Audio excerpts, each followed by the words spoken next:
Good evening, everyone. I hope you're all having a wonderful start to your night, wherever you are. Let's go ahead and head into collectively rewilding. Oh, and I'm over here in Zoom. So we are here to start a new class, Simple Stitches. I changed the titling earlier. I'd been thinking about it. Tammy Larson, one of our earliest members and a regular contributor here in Collectively Rewilding, had started posting a ton of articles about themes after I called it Simple Themes. And we will cover themes, but we'll cover more than themes, and Stitches tends to cover the area a little bit better, I think. And so before we dive in tonight, I wanted to talk to you a little bit about what the overall ideas of collectively rewilding are. I met with my score.org mentor today, and I wanted to show that to you all. As any of you who are interested in becoming content creators as a business or a nonprofit, having a mentor is really valuable. Now, SCORE is only available for for-profit businesses, from my understanding. The SBDC, where I have another mentor, is definitely only for profit businesses. It's still a really valuable resource. And another thing to keep in mind is how to keep track of resources that you want to access again. So I'll build a document for the class that we're doing today, as well as on the YouTube video. And this shows you an example of how you can start keeping online notes for yourself about whatever you're working with in your world. So now I'm just going to copy the score.org website here. And I like it to have the nice little titling that they've provided. When they don't provide enough information, I'll also modify it so I know exactly what I'm talking about. And that way I don't have to hit the link in order to understand what I'm showing. Now, with SCORE, I met with my mentor today, Marlon Shelley, and we talked a lot about how to keep moving collectively rewilding forward. And part of that is gaining new content creators. So how do you start to build something that's a collaboration, something comparable to what YouTube is, but instead of that public, generic, anonymous feel, have a community behind it? And what we've decided is to start approaching people here physically in my area of Utah. I'm in a semi-rural area in Tooele County, Tooele proper. And there are apiarists or beekeepers, there are farmers, there are people that are doing gardens just on a personal level. There are a lot of still more rural type industries around, and I can begin to network with them and meet with them and interview them, especially if they're not sure if they can approach the content creation themselves. And so this is another way of getting out the idea and getting more input than just from myself and members like Tammy Larson, who are actively participating and interested, but not quite ready to lead a class themselves, right? And it's a big quandary. As Marlon, my mentor, is always saying, it's like putting the chicken before the egg. It's that basic quandary. How do you create both members and content creators at the same time? And that's what we've gone round and round the block about. So one of the things that I'm going to be doing to make this more accessible, we're not really geared towards trying to get the very well established content creators that you see on YouTube or TikTok or Instagram. We want to help people become these content creators. I know there are so many people out there that are interested in outdoor pursuits, agricultural endeavors, and they really want to share that with others who are interested, the next generation. They want to get others interested in what they're doing. There's so much to it. And that is a mathematical equation of difficult proportions. So this is an ongoing process.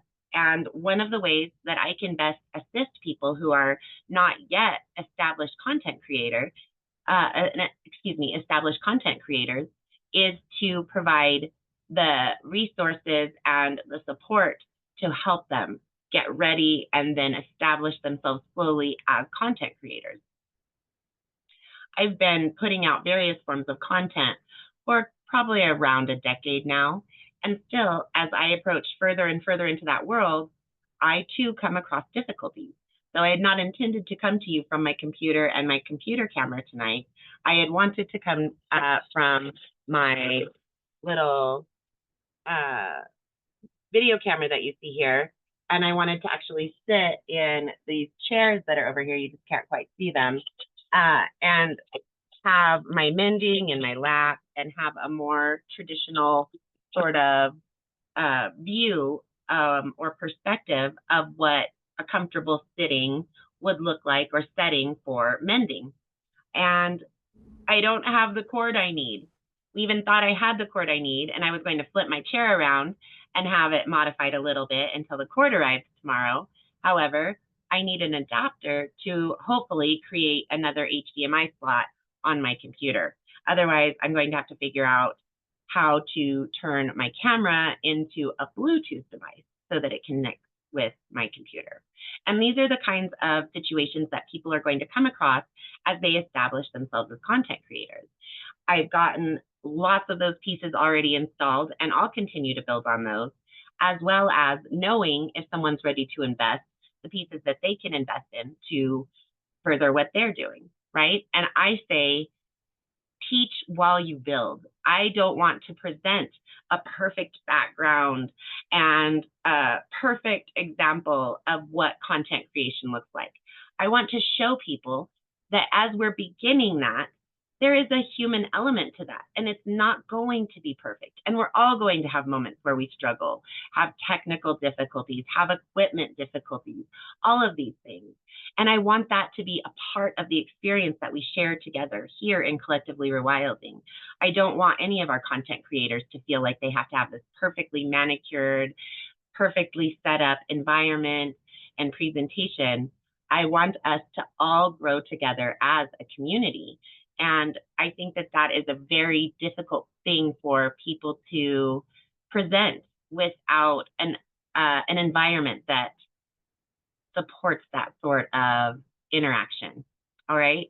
And that's why this class is called Basic Mending 101 Together.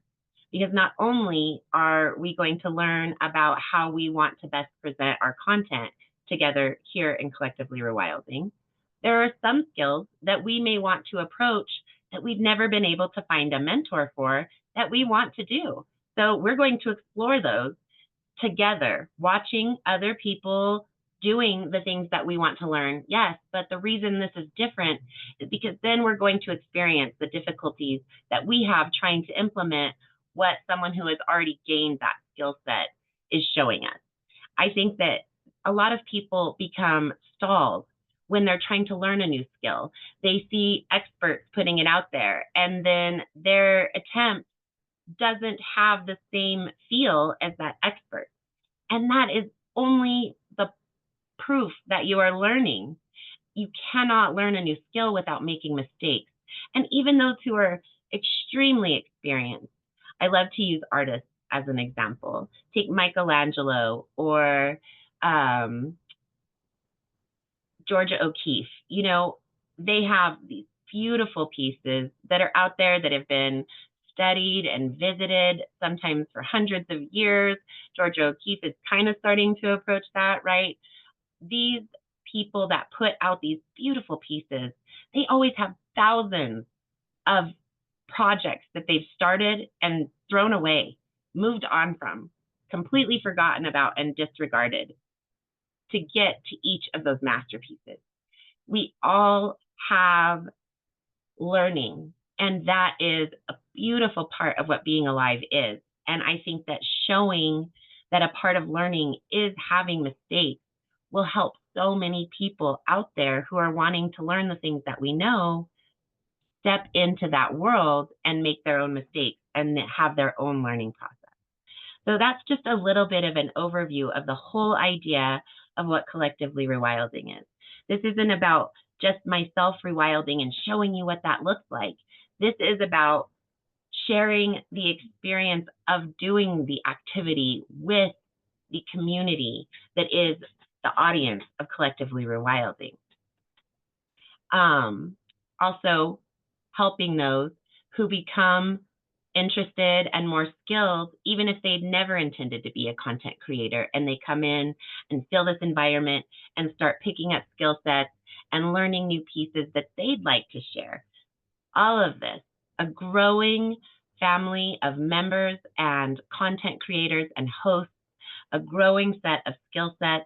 I'm always working to increase my skill sets throughout my life, but especially in the natural world, as I feel that it wasn't something I was given nearly as much constant education around. I exposed myself and was able to be exposed to a tremendous number of natural experiences and natural skill sets. However, it was sporadic. There wasn't any direct intention to it. And it's very difficult as you become an adult to find the time and the access to learning these skill sets. Take beekeeping as an example.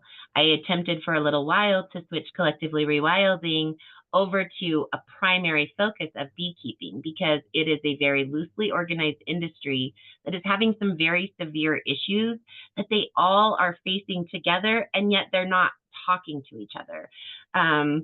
The hobbyist beekeepers aren't really necessarily working very closely with the collegiate or college and university level beekeeping experts, I would call it. They probably are always keeping bees, but they're not working around the whole agricultural pursuit. They're pursuing it from like studying and introducing new equipment and all of these things.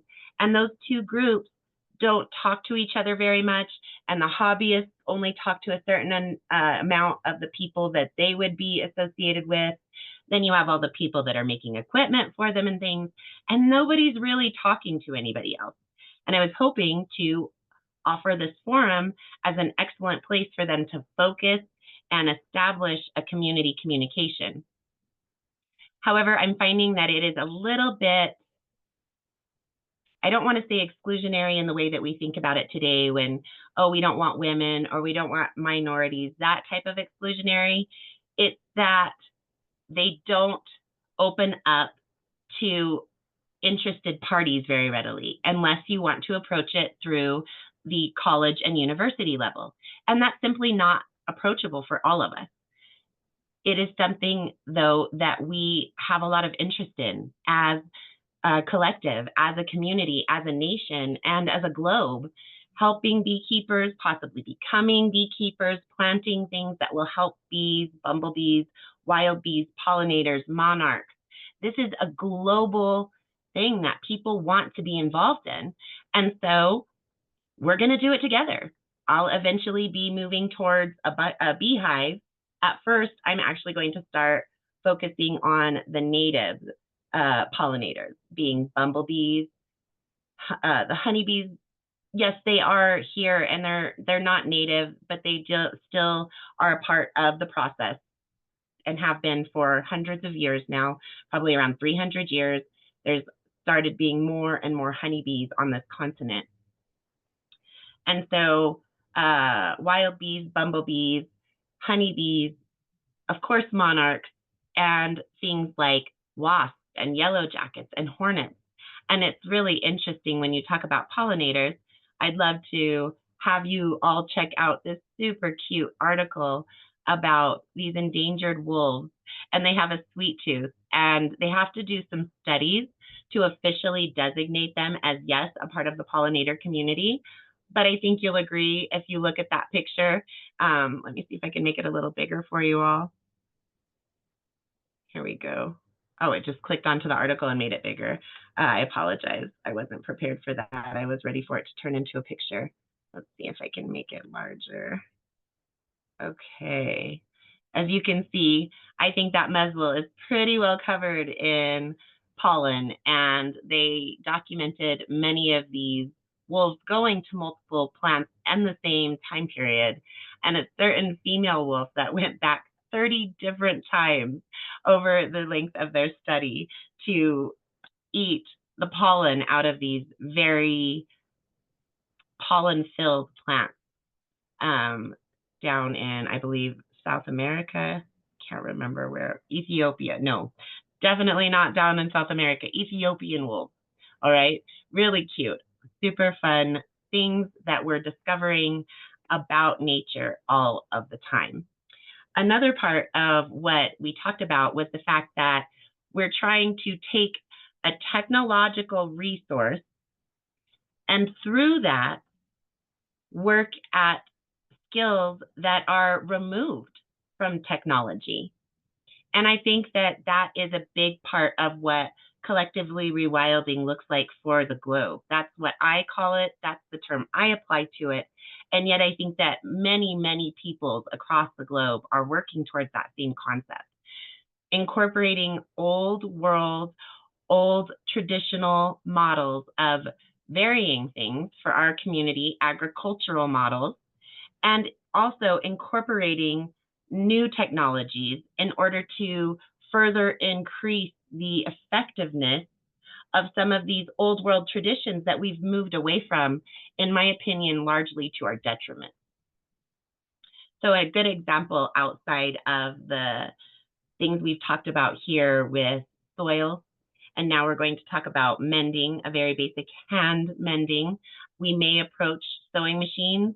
I am really hopeful that one of the locals here in Tooele may be interested in creating some content. She's much more established on a sewing machine.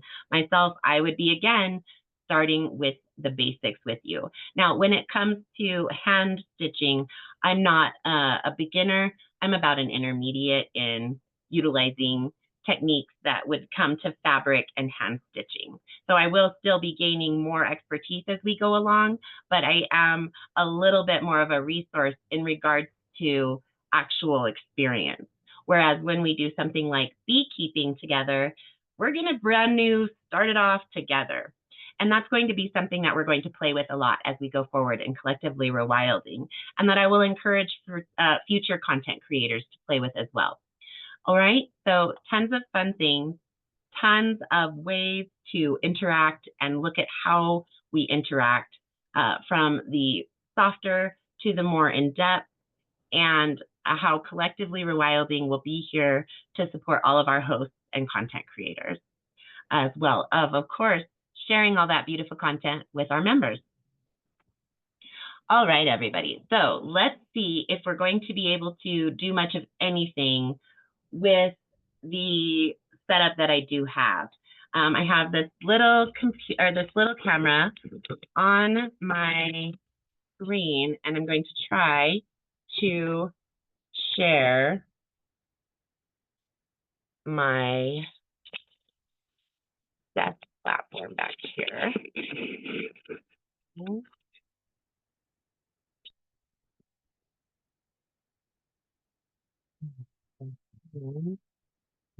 All right, that's going to give us about the best view that we're going to have.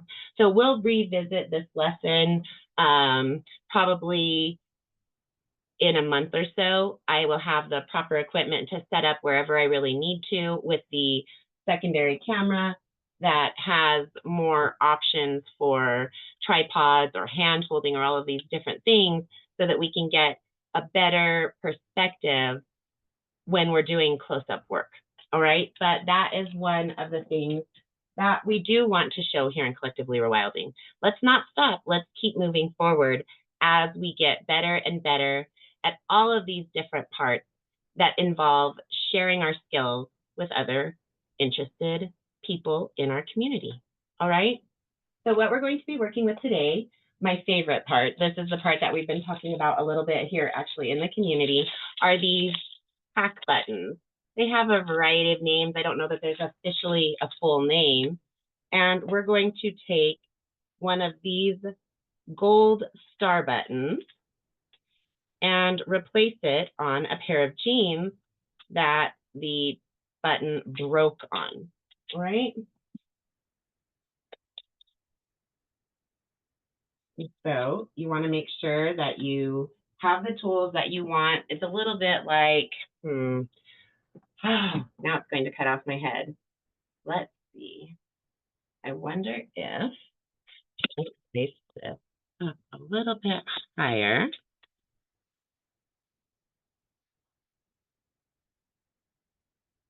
On my light. Now that's too high. Oh, I set it up.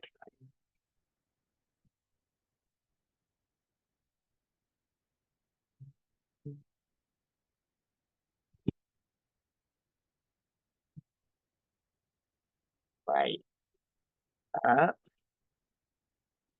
Move forward. I'm not. It won't be right so much spot. It's its head. So we may be stalled, although we tried to move forward. Let's see. This is red. As it is. It's not going to. All right, everybody. That is a bummer. But I appreciate everybody showing up. And let me just give you a little quick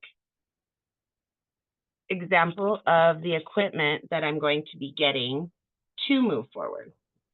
I have it all set up, already on its way, actually. And my computer's been going so slow today. So we have a converter kit. This is going to plug into, oh goodness, the male, female pieces that I allow my husband and oldest daughter to buy for me. I would have thought that it would have said something from an HDMI to a more traditional USB port connection, but I will have to look at that further and see where they're all going to plug in, and I will let you guys know as that happens. We may be able to do some of that together even. And then also a 50-foot cable that will run from the HDMI converter kit to the actual camera. Now, the next step, and what I may end up doing in the not too far distant future, is looking to get a converter for my camera that is a Bluetooth device converter, so that my camera itself will be able to Bluetooth to my computer. And that removes the complications of the wires, making it better for especially handheld viewing out back when we move into the back in the late winter, early spring. All right, I think that's all the pieces that I need. I do already have a simple tripod, and that's another piece that I will look for an example, and I will put together a little list of the different pieces that may or may not be needed for anybody's social media kit. All right, looks like there's a little bit in the chat. Everybody's saying hi. Wonderful. And is there anything that I can answer about what we covered tonight? We will go ahead and have this same basic structure for our lesson next 2 weeks, where we go through the actual process of replacing this button and hemming up that seam. And I may even do a random live and come and work with you when I get all of my equipment, because I'd really like to get these pairs of pants out of my mending basket. It's really bothering me, and the pants could be being used right now. So look for a possible solitary live to replace this attempt, right? We have thousands of attempts before we come to that perfectly arranged piece that we're working towards. And so while we won't throw this one away, this one didn't go the way we want. However, we're not going to let it set us back. I'm not even upset about it. I'm disappointed a little. I was really looking forward to working on these pieces with you, and it's a great place for anybody to start I've had multiple pairs of pants over the years that the tack button has broken on, and they were my pants. So I didn't worry about it too much. They probably had holes in the knees from me grubbing around in the garden or chasing pets and their toys or children and their toys or whatever the case may be. And so I would just end up moving on and getting rid of those pair of pants as they went through the years. However, this is one of my daughter's favorite pair of pants, and the pants are absolutely still serviceable. So I want to get that button replaced for her. And that's my youngest daughter. My oldest daughter is the one I'm trying to fix that seam along the top. And she hates spending money, and she won't get pants no matter how much I beg her, please go find some pants that you would like to have. So she has only about 4 or 5 pairs. So her having a pair in the basket is not good. So yeah, let's definitely have some sort of intermediary class where we get to move forward after I've gotten the proper equipment. As we said, we're placing this in the not so successful basket, and yet still it is a success because we found out more about the process. I had the camera, I have this camera, I have lighting, I have a tripod. I felt like I had all the pieces. We had the cord that went from the camera to an HDMI slot, but I don't have 2 HDMI slots. It just didn't work out. And so I will be getting those pieces in a few days, and we'll try again. I'm sure that I will have some things that I'll have to work out during that class. And it is truly one of the most human things to approach your audience without perfection, with the positive attitude of life is filled with challenges and mistakes aren't the end of the attempt. You just keep trying. I know Yoda says, no, try not, only do, but in all reality, to get to the do, if you're going to move forward, you have to try and try and try until you get to the place that you want to go. Anything worth accomplishing, learning a musical instrument, a foreign language, getting into better shape, eating better, all of these things are gradual processes of incorporating new thoughts, new habits, new skills.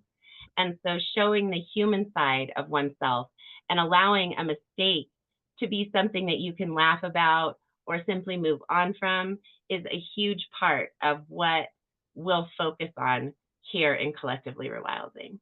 I hope you all have a wonderful evening. If there's anything you would like to ask, I'd love to answer it, but I don't know that we got that far tonight.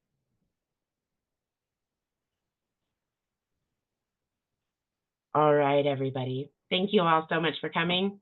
I still had fun. And we know what we've got, that laundry basket. Have a wonderful evening. We can't hear you. We can't hear you.